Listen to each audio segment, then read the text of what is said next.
In the first episode, we started with a premise.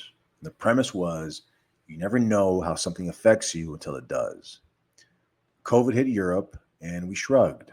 Then lockdowns, empty shelves, and mass panic. Now apply that to war. A dictator invades another country, your gas goes up $3, groceries double, and then come the politics. It's the other side's fault. It's taxes. But war is never just over there. It bleeds into the veins of everything. Ukraine, Gaza, Iraq, these aren't just headlines. They're tectonic shifts in a system you live inside, whether you like it or not. That system, it was built on oil, on empire, and on fire. So today in part two of a two-part series, we dive deeper into the crescent of war, where Iran's revolution shook the world, where Saddam Hussein thought he was making history, and where America played chess with dictators, pipelines, and proxy wars. This isn't about the past. It's the blueprint we're still using and the game we're still losing. 1979 didn't just change Iran, it detonated the entire Middle East. The Shah falls, and Khomeini rises like a messianic storm. And every king, every sheik, every general from the Gulf to the Mediterranean starts sweating. Saddam Hussein sees a window, an opportunity. Iran is weak and it's purging its military after the revolution. So he straps on his dictator boots and he thinks, time to punch Persia in the mouth. But this wasn't just about land, it was a war over identity. This was a war between Arab nationalism and Islamic theocracy. Saddam wanted to be the modern day Saladin, and Khomeini, the Ayatollah of the apocalypse. So on September 22nd, 1980, Iraq invades.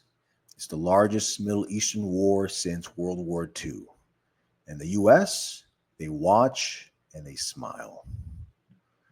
America doesn't pick angels, it picks leverage. And after the hostage crisis in Tehran, the US wanted payback, but without boots. So they played puppet master with Saddam. Intel, they had it. Weapon parts disguised as agriculture, they did that as well. And handshakes from Donald Rumsfeld in 1983, you could double check that. The USSR hated both sides, but they hated Islamic revolution more. So even the Soviets threw tanks at Saddam. Saudi Arabia and Kuwait, they opened the vault. Over $30 billion wired to Baghdad. Better Saddam bombs than Khomeini sermons. But it all came with a price. It came with gas attacks, torture, mass graves, 1 million people dead, and the border didn't move an inch. So Iraq won nothing except the bill, an $80 billion debt to be precise. Oil prices crashing, and the world moved on. But Saddam didn't forget who left him hanging. Kuwait starts overproducing oil, tanking the market. And to Saddam, that wasn't business, it was betrayal. They're bleeding us dry, he would say. And when Iraq accuses Kuwait of stealing oil from the Rumalia fields through slant drilling, it's like saying they're not just robbing us, they're reaching into our veins and taking our very blood. So let's be clear here. Saddam wasn't delusional. His claims had teeth.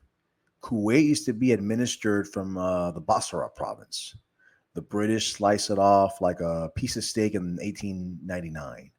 So Saddam said, Kuwait is Iraq, and I'm just correcting colonial history. It was Pan Arabism with a boot print. Again, he styled himself as the anti West strongman, taking back what empire stole. So in July 1990, the US ambassador, April Gillespie, she meets with Saddam and tells him, We have no opinion on Arab disputes. Now, that's not a green light, but it ain't a red one either. And whether it was a trap, a bluff, or a blunder, it was enough for Saddam to roll the dice. And history has a brutal way of calling bluffs. So on August 2nd, 1990, Iraqi tanks blitz into Kuwait, and in 36 hours, the whole country folds. Saddam thinks it's over, but he didn't just step on Kuwait, he stepped on the throat of global oil markets. And when you mess with oil, you mess with empire. So 35 nations, 500,000 US troops, precision bombs, and CNN news coverage. It wasn't just a war, it was prime time empire. But Saddam survives. Why? Because America feared a power vacuum and they feared Iran filling it. So they kick the door in, but they leave the monster inside. Now, the UN, the sanctions, they decimate Iraq. Kids starve, the infrastructure collapses, and 500,000 children die. Madeleine Albright says, quote, "We think it was worth it," end quote. Shia and Kurdish uprisings get ghosted, and the US says, "Rise up," then watches them get slaughtered. This wasn't peace, it was a slow execution. Now, in 2000, Saddam flips the switch and he starts selling oil in euros. Now, he didn't just challenge the US, he challenged the dollar itself. And the petrodollar, again, that's the bloodstream of American empire. You mess with it, you get bombed. Iraq wasn't overthrown for WMDs. It was overthrown for currency insubordination. Saddam wasn't crazy. He played the game, and he played the game empires taught him: invade, expand, extract, survive. But empire doesn't reward loyalty, it rewards utility. And once Saddam became a liability, he was erased. Oil didn't protect him, history didn't remember him, only the crater remained. And when oil flows in euros, bombs follow in dollars.